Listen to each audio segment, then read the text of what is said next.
So I was asked yesterday if the Carnaby HE2 can replace the Rupert Neve MBT for saturation, and I instantly said no, I don't think it can. And you can see I've got Plugin Doctor up here, and I'll show you quickly. So that is the Silk Red turned up full to 100%.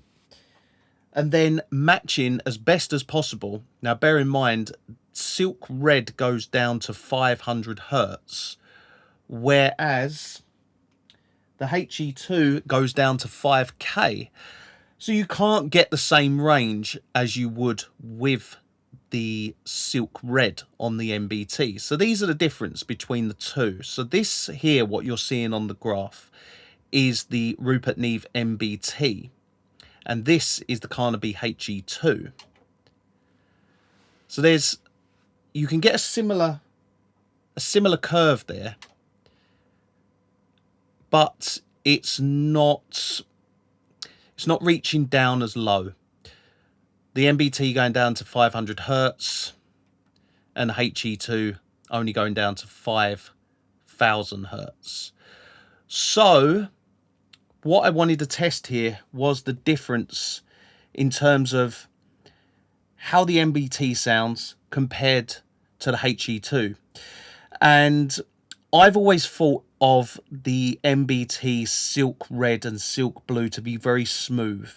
There's nothing harsh about them. And bearing in mind, I've got this set to 100% to kind of give as much of an impact as possible when playing this loop. So I'll play this loop and I'll switch between the two. So currently we have, let's put the MBT first. So we'll play the MBT, and then what we'll do is we'll switch to the Carnaby HE2, and you'll hear the differences there. And bearing in mind, obviously the MBT is going a lot lower, so it's going to sound a lot more fuller. But the overall kind of the way I see it and the way I hear it is that the MBT sounds super smooth, whereas the HE2, not that it doesn't sound smooth, it's different. It's totally different. And I don't personally see that. I don't see the two as anything similar. I use them totally separate. That will be the HE2 will be used for bringing out the harmonics, whereas the MBT, I guess it's more about especially the Silk Red and Silk Blue, is the Super Silk's more about enhancing that low end and enhancing that high end. So let's just play this and I'll show you the difference between the two.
So yeah, I think there is quite clear to hear that they're in some ways similar, but I see more of that high end, more like an airband when compared with the MBT Silk Red. So I'll quickly do the low end. So let's turn the low end up to 100%.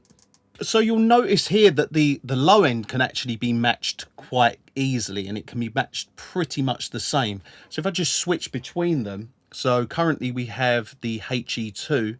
I'll switch over to the MBT and switch back again, and switch back to the MBT. The two are very similar when you look at the low end on that. So this should give a real good indication of whether they sound alike. So let's now play that same loop, and we'll start with the MBT and then we'll switch over to the HE2.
Yeah, they're matched pretty much perfectly, but there still is a big difference there. I find with the MBT, it sounds a lot more fuller. There's a lot more fullness in that low end.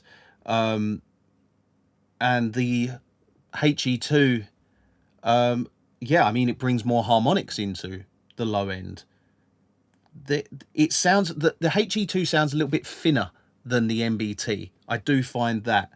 Now the question being, does the HE2 replace the MBT? No, it doesn't. The two can very much work together.